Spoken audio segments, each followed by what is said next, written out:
আসসালামু আলাইকুম বন্ধুগণ, সবাই কেমন আছেন?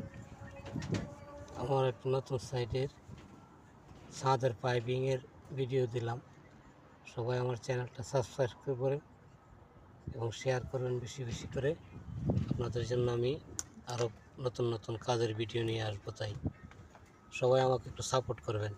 ওকে, থ্যাংক ইউ সবাইকে।